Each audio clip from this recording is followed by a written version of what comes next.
everyone. Welcome to Christiana's Psychic Cafe. This is Valentine's Day weekend. It's also President's Day weekend. I know some people are lucky and have tomorrow off, so that's pretty cool.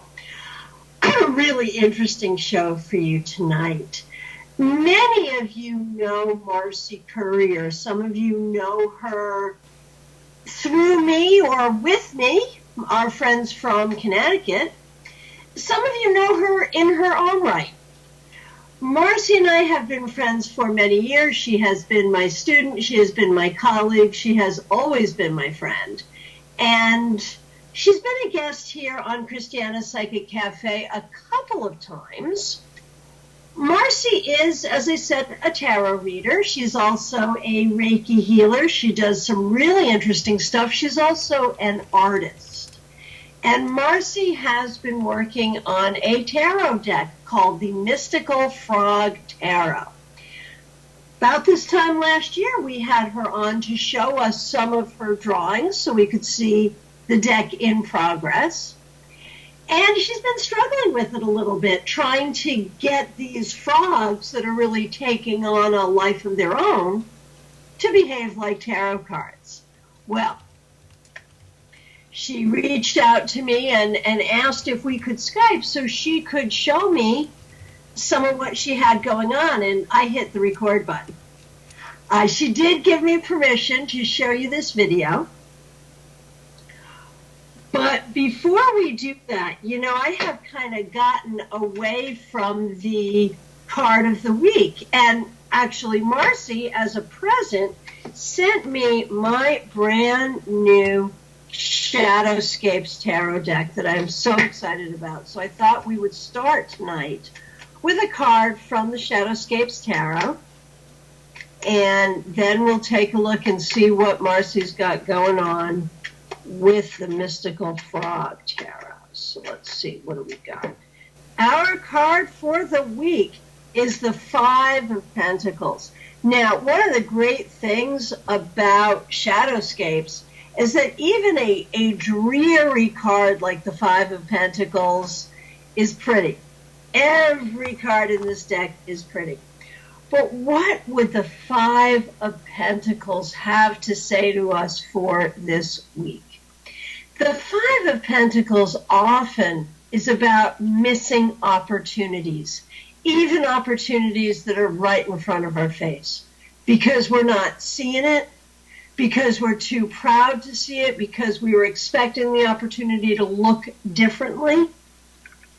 So especially this week, if you find yourself feeling like you don't like what's in front of you, like you don't like the opportunities in front of you, look at it from a different perspective. Be open to things from a different perspective, because there are always possibilities and there are always opportunities. Now, in just a moment, we'll go to my video with Marcy, where she'll show us what she's got going on with the mystical frogs. When we come back after that, I will have time to do just a couple of readings. We've been having a lot of fun doing readings on the air the past few weeks. So if you would like a reading, if you'd like to call in or chat in the chat room, after I show the video, as I said, I think I'll have time for just a couple of readings. So what you're going to see, the first thing I did was I took some of Marcy's finished pictures. And they're at the very beginning of the video. So for about 30 seconds, you're going to see a series of images from the forthcoming Mystical Frog Tarot. And then you'll see the video of Marcy showing me how the deck is progressing. I find this process fascinating. I think you will too. So let's play the video now.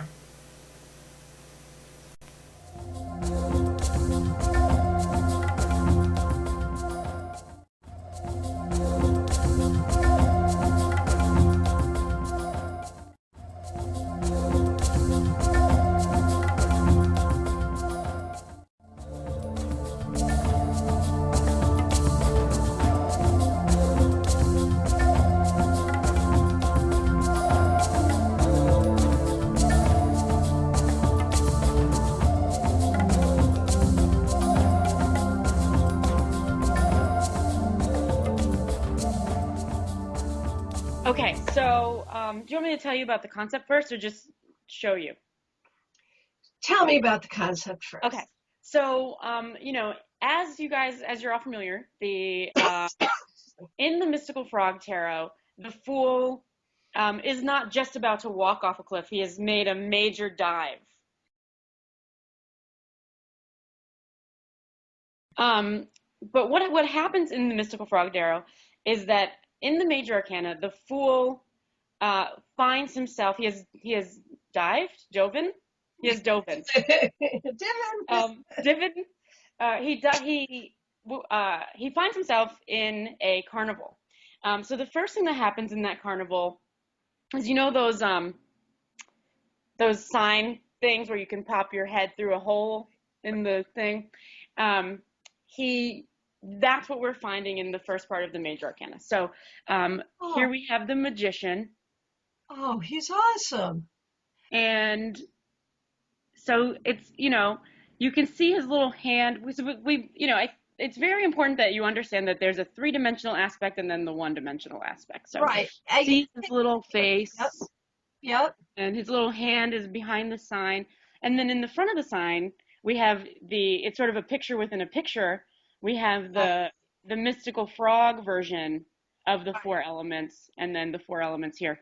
So it's like a little tableau for each one. I love it for a couple of reasons. I love that his name is actually on the sign. You like that? I love that. I love that. I love that. I love that. That's good. That was one of those things I wasn't sure. I just threw it on. I wasn't sure how I wanted to do it. I love it. The crazy border cutters. Mm-hmm. Never put his name away. I love that. I wonder if crazy border cutters would hate it because they don't want words on it. Well, you know what? The crazy border cutters are themselves. I like it that everything is intact within the border. So if there's a border that people want to remove, that's fine. They don't lose any of the flavor of the card, really. I like that. Yeah, and what I like about my own work, that's not what I mean. But why this idea really works for me is, the frogs are different, but I don't feel comfortable. I couldn't imagine what the frog would do as the magician besides just stand there, and the frogs don't stand there.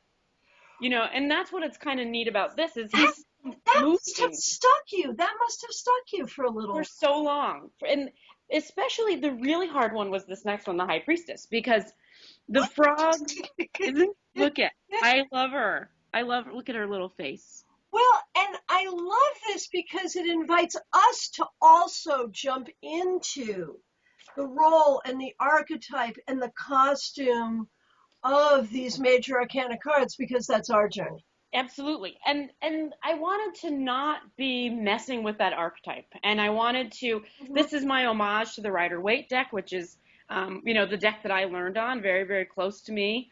And you'll see, if you look through, some of the majors start to really depart, and a lot of the minors do, some of them anyway. But I wanted to really say, no, don't go crazy. There's a foundation here, and there's something worthwhile to keep. So, and what's interesting too is as I draw, more and more little surprises show up. So you never know where there will be, a Thoth reference, where there might be a Shining Tribe reference. You just never know when things are going to pop up like that. So I also love, and I don't know how intentional this was, but I love how you have honored the amphibious nature of the frog. Mm-hmm. It is not an underwater carnival. The frog starts by jumping into water, but is now on land in a carnival, and frogs could do that. Right. So I think I love this. And I wanted to really keep, because where I was stuck is that these things don't exist in the frog world. Like the columns where would they be, and what would be going on, and how would this even happen?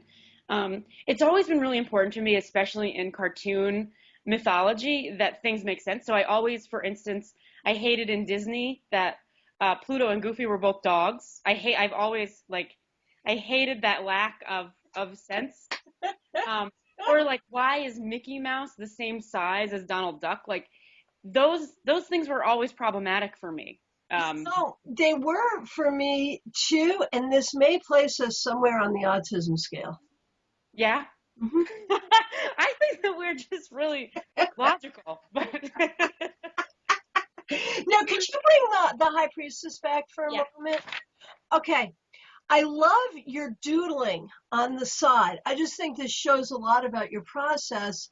I love that we see the cycles of the moon as you're figuring out where you want the moon to be. And that's going to go here. So around her face. So if you look at the magician, he kind of has a sun thing going on.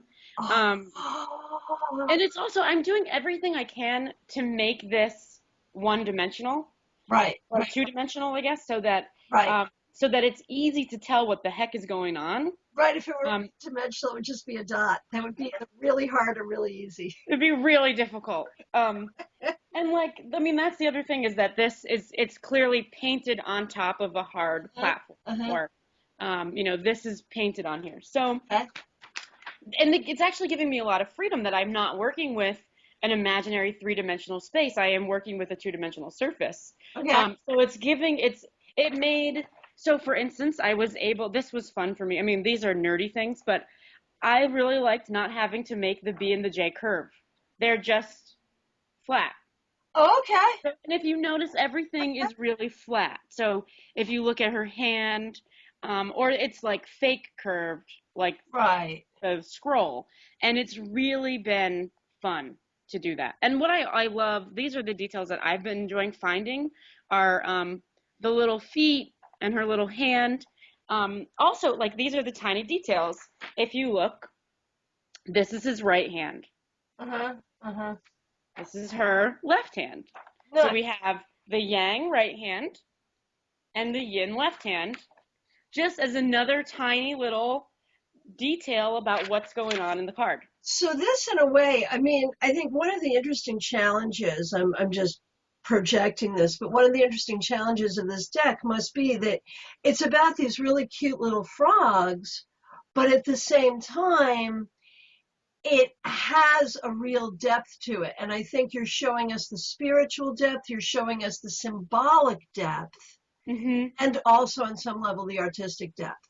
And I really like that it can be both at the same time. And that's always been a struggle for me personally, because one of the things that would happen is, maybe not so much as I'm getting older, but I would always be called cute or adorable or sweet, not that I'm complaining about that, but it's hard to be taken seriously when you're cute. Right. And then happening to be outgoing and extroverted plus cute, it's very hard to get people to take you seriously. And so one of the things that, and I've gone over it, and I understand that these frogs are cute, and it's sort of my joke on myself is to make something very cute. Since it's a pet peeve of mine, and since it drives me crazy, of course, why wouldn't I just go right into it? And the thing is, like, the little hands, they're still cute. It's not my attempt to make it less cute. It is a naturally occurring phenomenon that says cute and deep and complete it's not just surface. It can come together. It can coexist. Right. So there's another angle I'm liking so far on the magician and the high priestess, who really are sort of this yin and yang pair in a way. And the sun and the moon there. So if you want to understand the magician, you have to look through the sun. If you want to understand the high priestess, you have to look through the moon. Yeah. It's that. And what's so fun is, like, what keeps happening is I don't have an idea and then try to explain it. The picture comes up and then it teaches me something. Right. And that has been true from the beginning of creating this deck, that I'll see an image and then the image will have to explain itself to me over time. Well, I think that's how tarot works, however we use it, whether we're drawing it or writing about it or reading it or learning it, it is the teacher. Yeah. Yeah. So what's next? All right. So what we're going to get into now are more really rough sketches. And then, so I'm going to tell you that I think a couple of them are, you're not going to be surprised. And then I get really excited about something that I've done. Okay. I'm going to give you, my little precursor. So same sort of concept. We have the Empress Mm-hmm.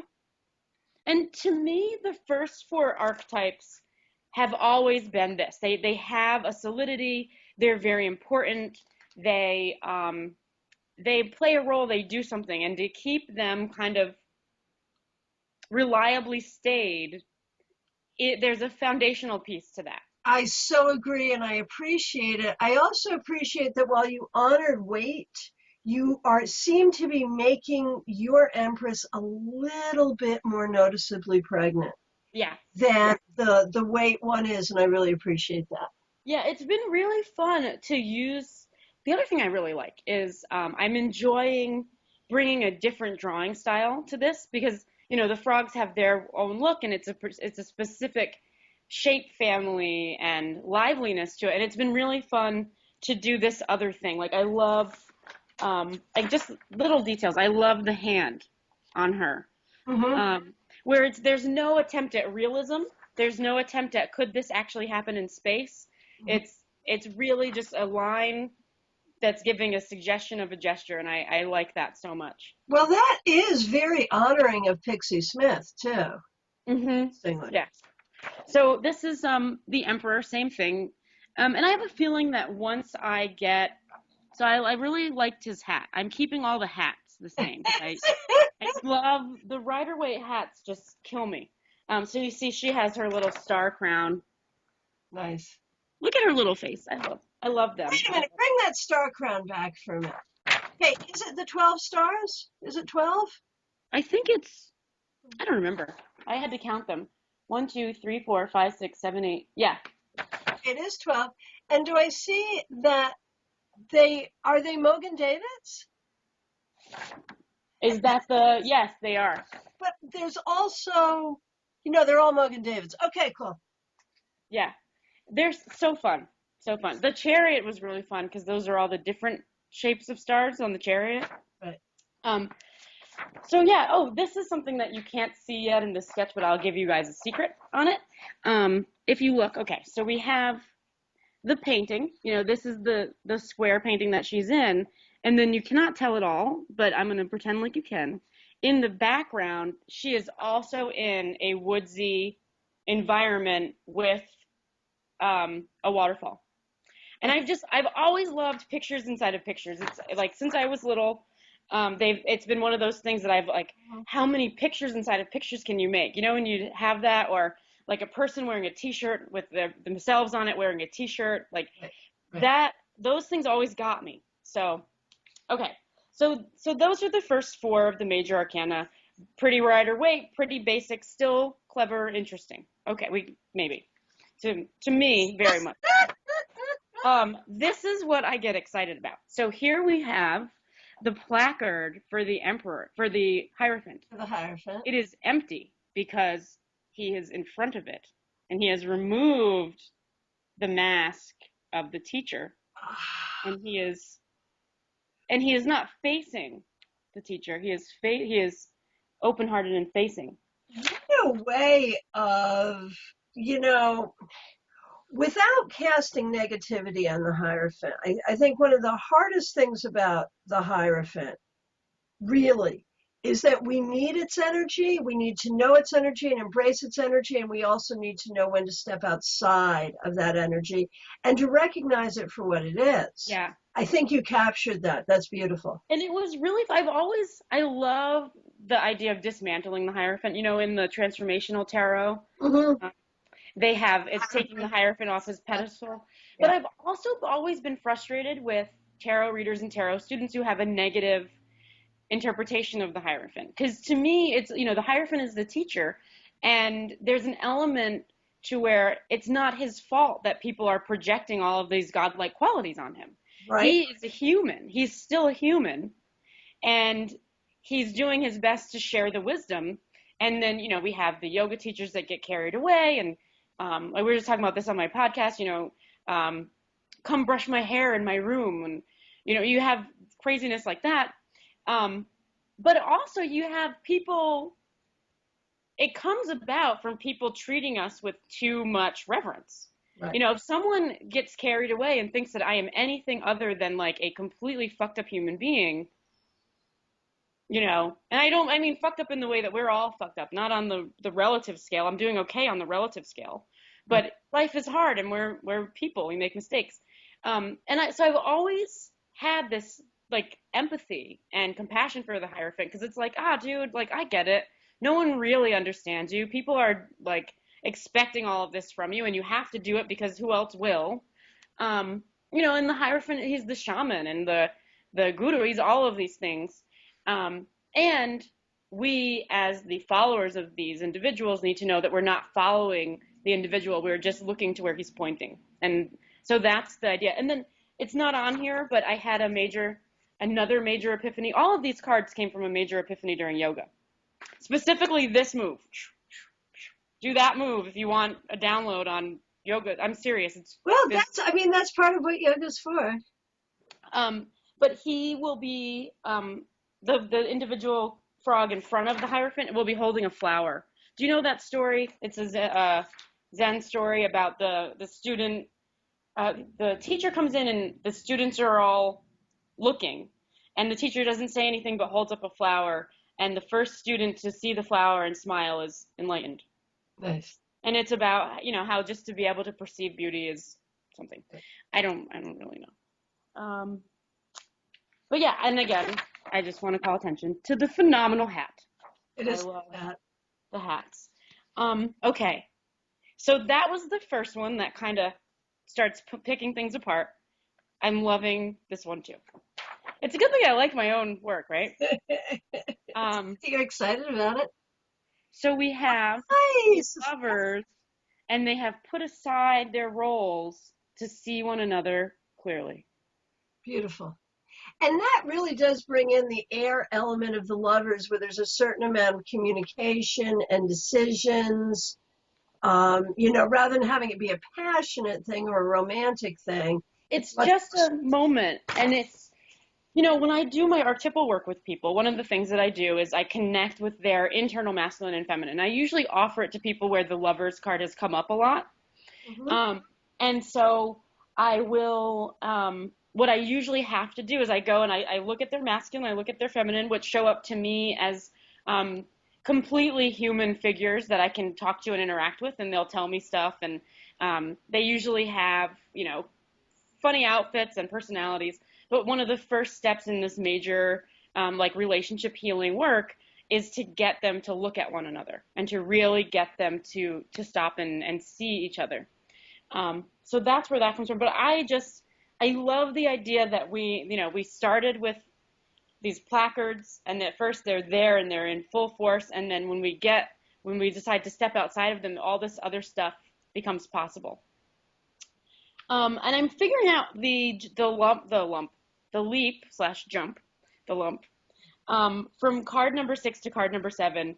But another one I'm totally over the moon about, totally thrilled, is the Chariot. So it's a roller coaster. And then look, that's the card, the car, the front of the car. That's perfect. And then see his little thing. So he is really riding the roller coaster. Yeah, he really is riding the roller coaster. So I have to figure out, I think it'll be in the story of how does he get from looking, and I mean, that's sort of the magic of like when we go from the lovers to the Chariot, there is this thing of, wait a minute, how the hell did we get here? All I did was, wake up for a second, and now I'm over here. Because when you think of lovers being as like making that choice to follow your heart, you end up farther away than you ever would have imagined. Before you know it, you're off doing something that you're, in the middle of. That maybe is a little wild, maybe is a little crazy, but you're there and you're solid and you're supportive. Right. So, and then, my Hermit, and this is actually where it started, was the Hermit. I didn't draw it in when I did the Hermit originally, but in my mind's eye, I always saw a roller coaster and a Ferris wheel in the background. And I just was like, that's too complicated. I'm not going to get into this. I can't deal with that right now. And so the Hermit, as he exists, does not have those things. But now I understand. Right. And, this really has been the process of a world being revealed to me. I do not in any way take credit for creating this. I am depicting it and sharing it with other people, but the world itself, I cannot take credit for making this up. So this is my last one for this new set of cards. It's the Wheel of Fortune, and it is a Ferris wheel. Oh, brilliant. Brilliant, brilliant, brilliant, brilliant. Oh, wow. Brilliant, brilliant. Oh, and then the Strength card. It fits because it's the little frog is in the mouth of the lion. Nice, nice. So, Which originally, now that when this deck first was born, I think it was somewhere around the time that we were in an Indian restaurant or a coffee shop, you and you told me about that. That has been an image from the very I can grab it. Oh, sorry, my face is right there. This. Let's see. I'm gonna grab it just so we can look at it. And then now the problem is a little bit, how do we go from here to the rest of the deck, the rest of the majors. Let's see. I can show you a colored one and a black and white one. And I'll probably tweak this a little bit. Oh, I love that. The black and white one need a lot of tweaking. I've been wondering if it should be a little farther away so you can see the stage. That is so beautiful as it is. My thought is, I think what you're trying to do is get congruity more between the cards. Yeah. And as one who has reviewed a lot of tarot decks, I believe that our audience is fairly forgiving about that. Okay. I really do. Let's look in the weight deck at the suit of wands, where you have these people doing things, and then all of a sudden, 8 wands flying through the air. Does anyone ever complain about that? No. No. Yeah, we're totally fine with it. And the big thing now is that the frogs, basically, once he jumps on that roller coaster, there's a little bit of a departure, and the one return to the idea of this false, or the facade thing that they're in, is the devil. I was going to say, well, it's got to be the devil. Yeah. Okay. So I just want to show you where we drop back into that original world. This is a sketch that I have doodled all over. This is one of the first sketches. If you look very closely, here is the devil. Where is my finger? There is the devil. But if you look, see that you can see the edges of the cardboard. You can see little hands. Where are they? Right. There's a little hand holding it. And then he's wearing a fur leg costume thing. Right. And little shoes. And they are playing this out. It's a total joke. Got it. But you see, this was like an older version. See their weird faces? I drew this in 2010. Gotcha. But it's funny to see it kind of come full circle, that this is what we've got. And again, I didn't know how to do this without putting it in, bringing something in that was fake. Right. So good. I love them. I just love them. I feel so lucky that they are part of my life. The mystical frogs are amazing. And then one of the things that I've been doing, so the mystical frogs have this way of just kind of popping up, and so I started this program. It's called 31st Steps, and the idea is that every step you take is your first step. Journey of 1,000 Journey of 1,000 miles starts with a single step. So it's a 30-day program, and everyone that's in it is getting a daily email from me with one step today to take. So today's step was just look.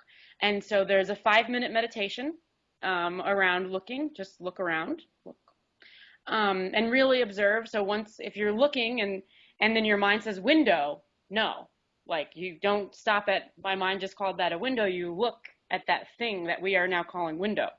And then each day it's got, a journal prompt and a doodle prompt and an arts and crafts activity and a way to incorporate it through your whole day and on and on. But what I've been finding is that each of the days the mystical frogs have created this program. They, like, what I keep getting to is the kind of themes of each day are absolutely mystical frog themes. You know, it's not, how do I say it? Like, it's definitely them teaching me. And I was meditating on this, and one of the was like, uh, what did he say? Like, he said, embrace, no, recognize the power of the frog, and then just totally started laughing.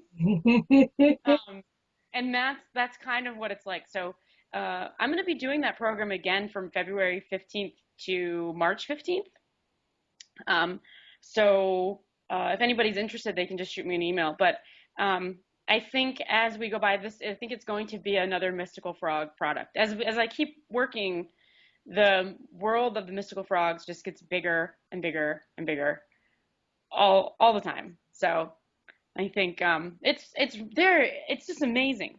I'm stuck on justice. I have no idea what that's going to look like. I am not sure. I'm looking through them right now. I'm not sure that temperance is going to hold up once I get rolling. So it'll be interesting to see. And I still don't have a tower card. It depends how you see the tower, I would imagine.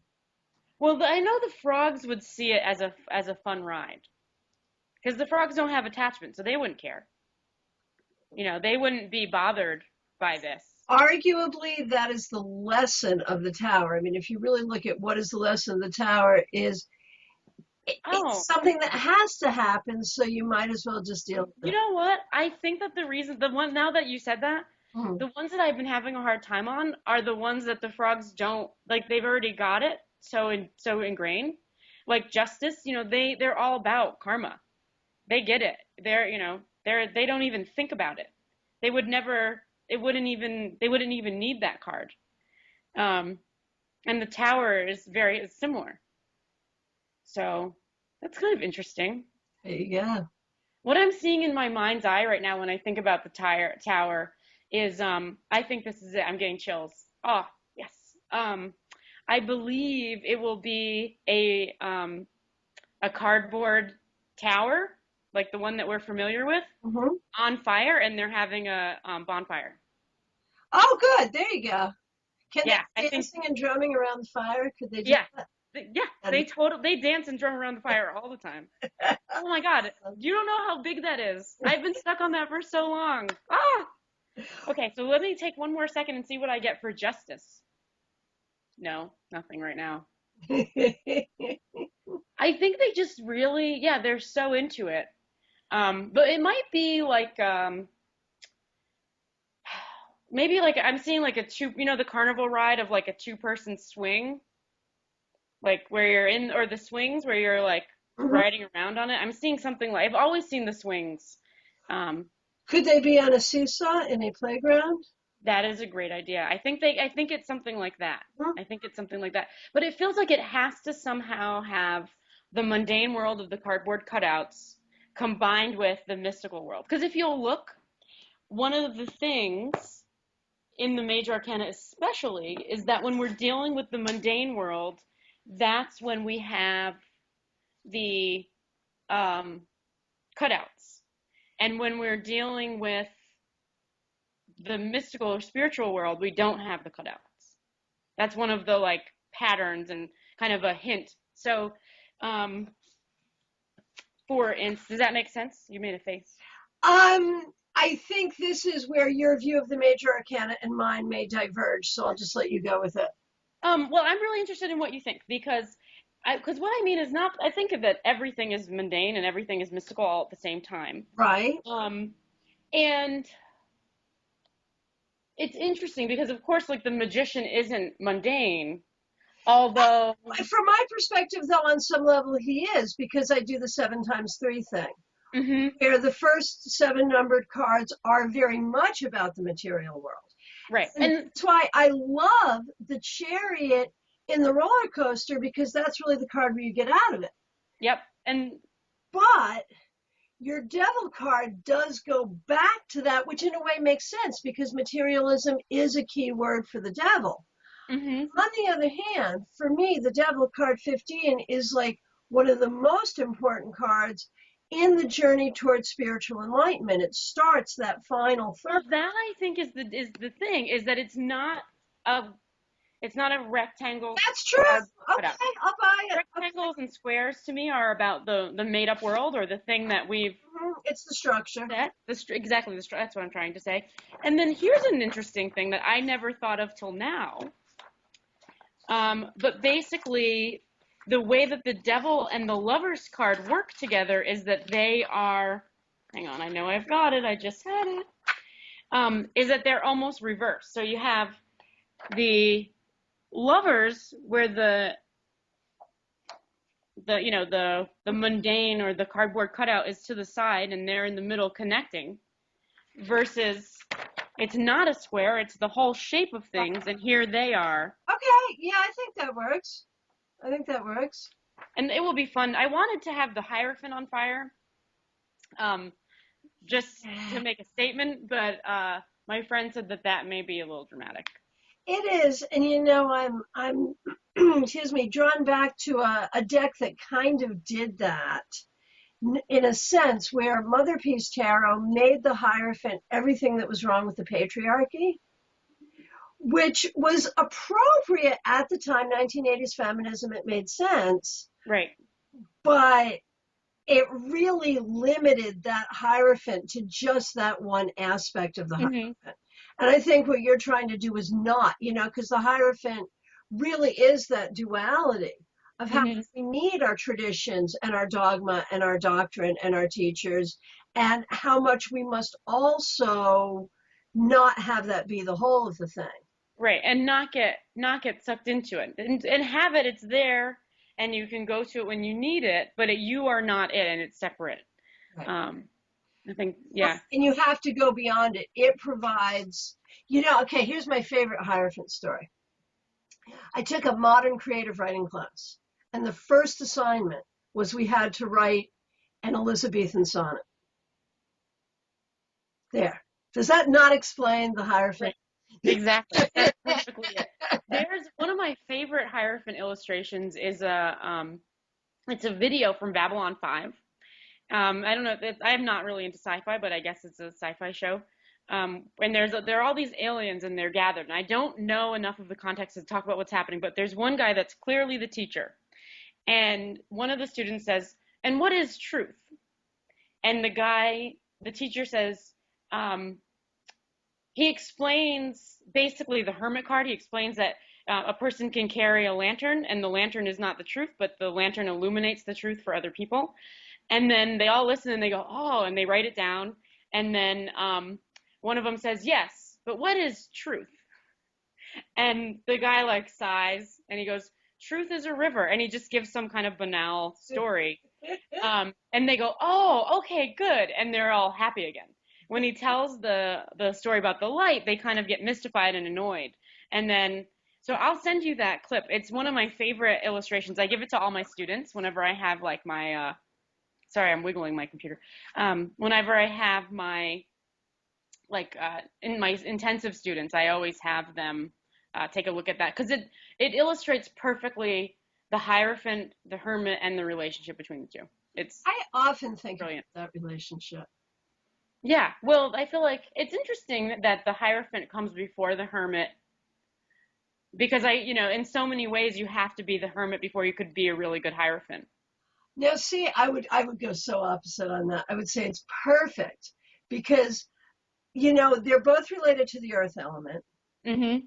But, the Hierophant is so stuck in the mud. Yeah. Where the Hermit has climbed to the top of the mountain. So the Hierophant is prematurely thrust into a position of spiritual authority, and then goes through all of them, and then finally is oh. And the Hierophant cares. Yeah. The Hermit doesn't. The Hermit has that beautiful place of detached compassion where the Hierophant really cares too much.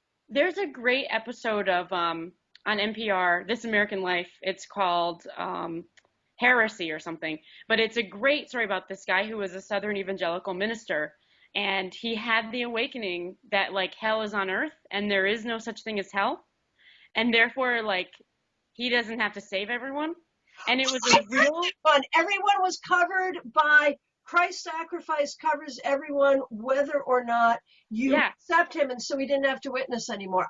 So he had this like major epiphany, got kicked out of his church, everyone left him. He was like one of those $1 million ministers, and they'd have huge ministries, and they would travel, and they would have like big, weekend revivals and stuff. And then he realized, like, I don't need to do any of this. He stopped and so now he has like a straight up, like all of the sinners, in that sense of it, are all part of his church now. He has gay people and people with AIDS and just anyone that would normally be rejected by an evangelical church.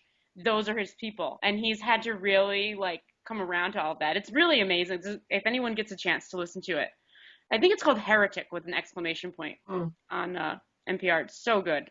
But that's what that makes when you say it like that. The Hierophant becoming the hermit seems to have that quality. Yeah, absolutely. So this is where we're at with the mystical frogs. I am so happy. Do you know all of those sketches? I had a big epiphany during yoga, and I drew those in one day. I really enjoyed watching my conversation with Marcy. I hope you did too, and I hope you enjoyed seeing just that process, the process of an artist, but also the process of someone creating a tarot deck and how that works. I think that's pretty fascinating. And one thing I just want to mention is the way she talks about the frogs. She talks about them as if they are, in fact, real entities. And, I've talked to other artists, other tarot artists who are kind of the same way, where the creatures that come into their decks really take on a life of their own. But it also makes me think about, say, DJ Conway's dragon magic, or people who do fairy magic. The idea that mythical and mystical creatures might be creatures of our imagination, because our imagination is a window into something that really exists. So who knows, but there it is. So we have just a few moments before we have to say goodnight. I do have my cards warmed up. If anyone would like a reading, just pick up the phone, 615-692-1262. And in the meanwhile, I have a couple things I want to share with you. One is about Global Tarot Circle. Global Tarot Circle is a free tarot webinar. I do it once a month, and the next one is coming up this coming Wednesday. You can find out all about it by going to my website, tarotbychristiana.com. And basically, Global Tarot Circle is for anyone who has an interest in tarot, whether you're a brand new reader or whether you've been reading for many years. We share some readings. We share some reading techniques. Each month when we meet, we have a theme. It's very informal, but we do some learning. You'll learn something about tarot, you'll learn something about yourself, and you'll have fun. So I hope you'll join us this Wednesday night. It's at 7 o'clock Eastern. And it's a webinar. I use WebEx, which is a really easy platform. You can come in on your computer. You can come in on your tablet. You can even dial in on your phone. So I hope you'll join us. And at this point, hey, Eric, talk to me for a minute. How are you? I am doing really well. Would you like to hear a funny story? I would love to hear a funny story. All right, and it's Valentine's related. How about this?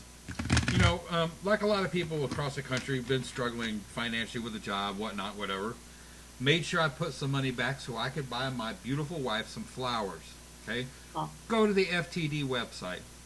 Go to their little box. You put in the little box, your little message. Well, my mother gave me the nickname of AO, like A-OK.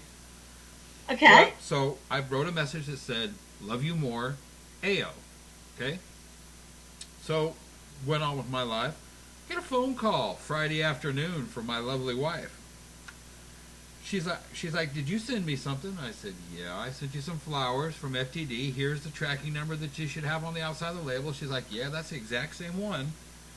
Inside on the card, the message that was sent to her, it says, "Happy Valentine's Day, love, Amanda and Eric."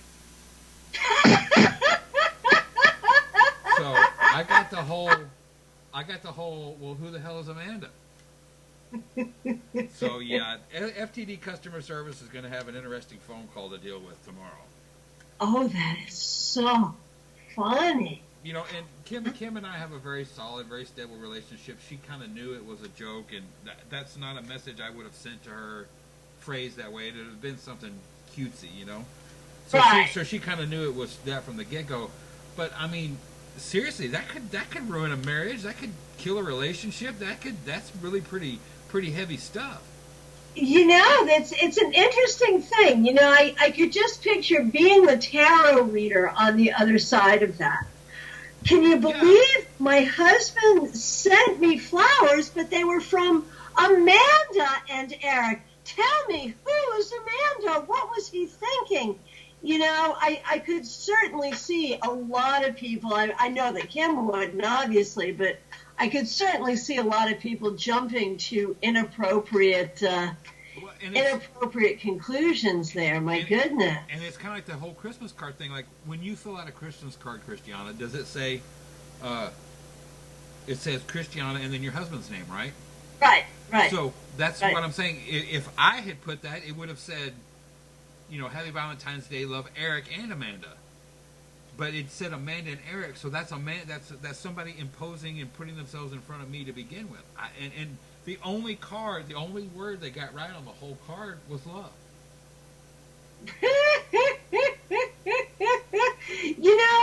You know, I'm wondering if a lot of the florists are just going downhill. I had a bad experience recently with 1-800-Flowers.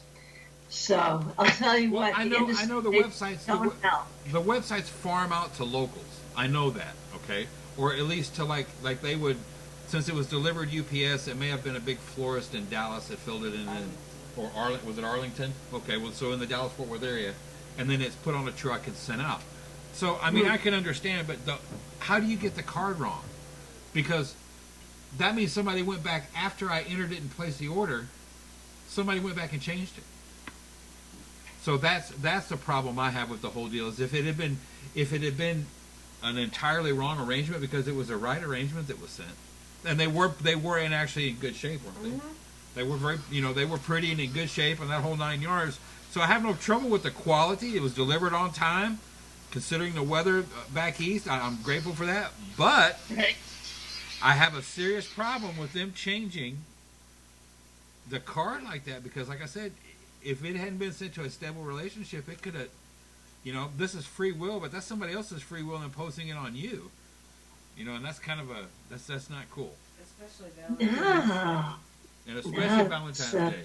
If it had been like Veterans Day or Memorial Day or something, I don't know. I can't think of another really flowery ordering holiday other than Valentine's Day.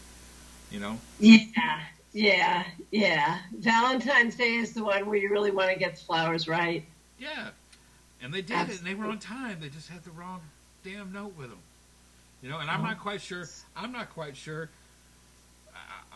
know. I'm guessing maybe the Two of Swords maybe would be an appropriate card for that situation.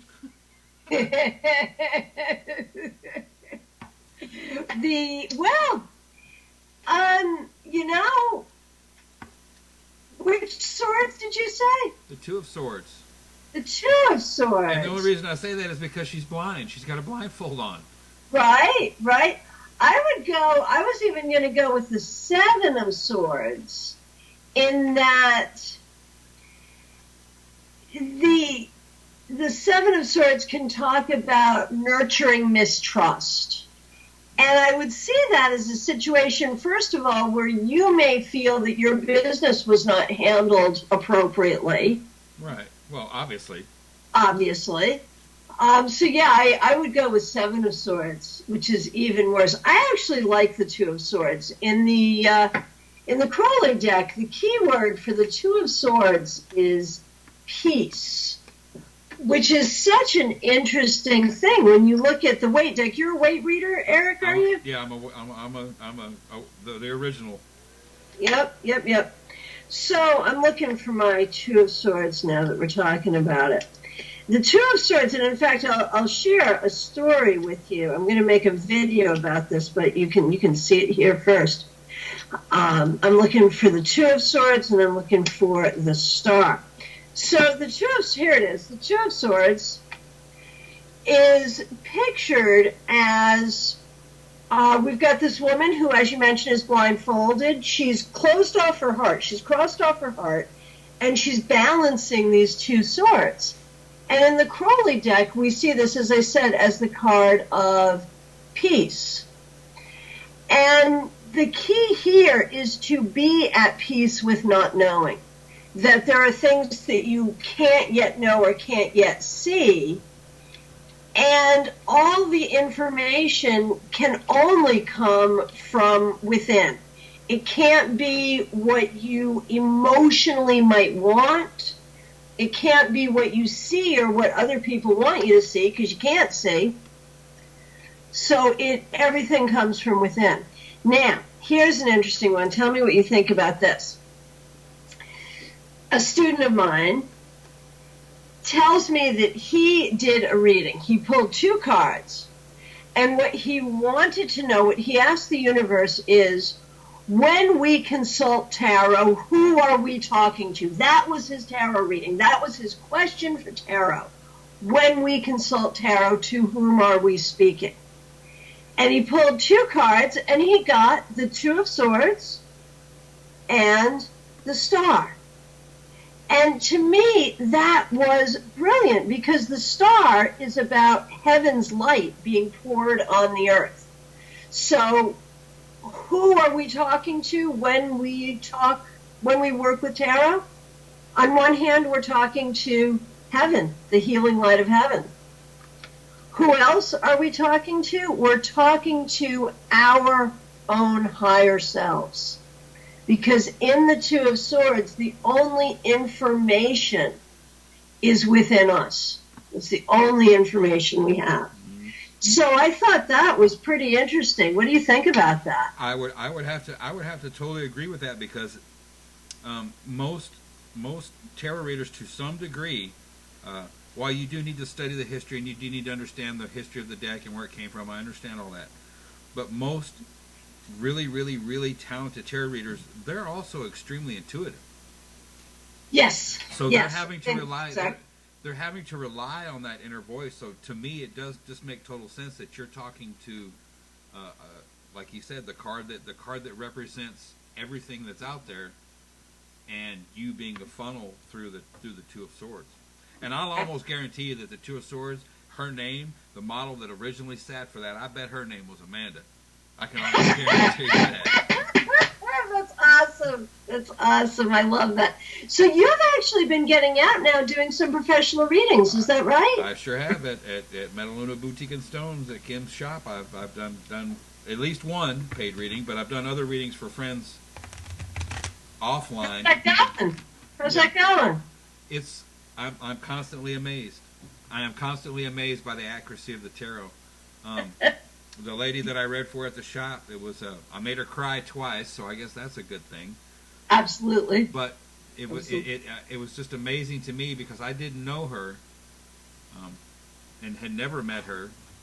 So for me to be able to sit down, I'm still just constantly amazed at how accurate such a random system of divination can actually be. But when you look at it, and like what your student found, if you look at it, that who are we talking to? Right. It makes sense, you know. It does, and I actually think random is part of it. You know, that the whole concept, the term I use for it is random token divination. That's cards, that's runes, that's anything that uses tokens where you pull them at random. The energy of random is godlike. You know, who controls random? You don't control random. I don't control random.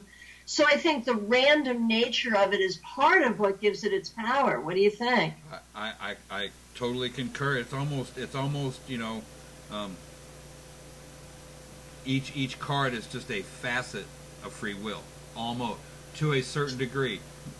You know, and Sure. I mean, you can get so esoteric with this conversation so quickly, but I mean, it really does. It means people need to understand that.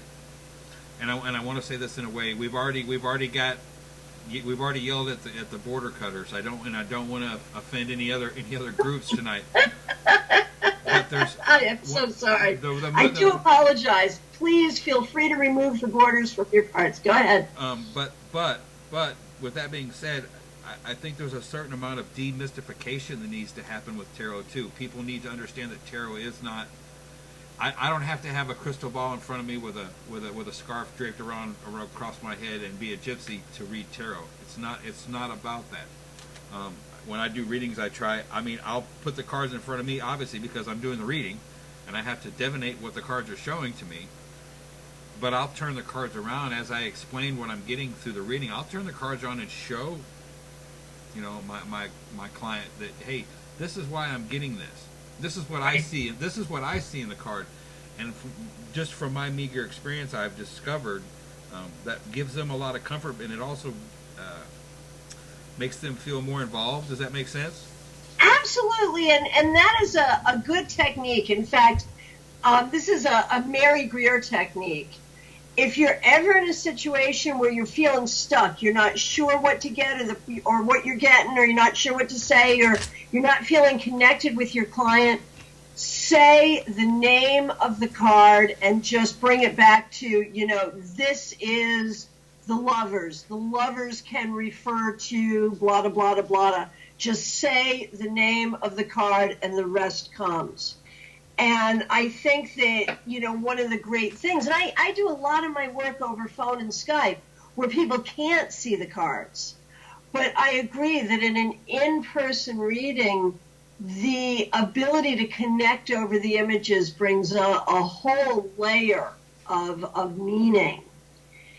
And I will occasionally snap a picture of the cards I'm looking at and text them to my client on the other end of the phone, just because it's a poignant picture and it's important that they see it. So with technology, there's always a way. Oh, yeah. And that's my time. So I want to thank you. Thank you for chatting with me a little bit tonight, Eric. That was fun. We don't do that very often. My pleasure. And I want to thank everyone. I want to thank Marcy Currier and her frogs and all of you for being here tonight on the Psychic Cafe. Next week, we will have a really interesting guest, Mary Kinane, who is a psychotherapist who does transpersonal psychology. She does radical forgiveness work. She leads some really awesome retreats. I think you're really going to enjoy her. She'll be here next week.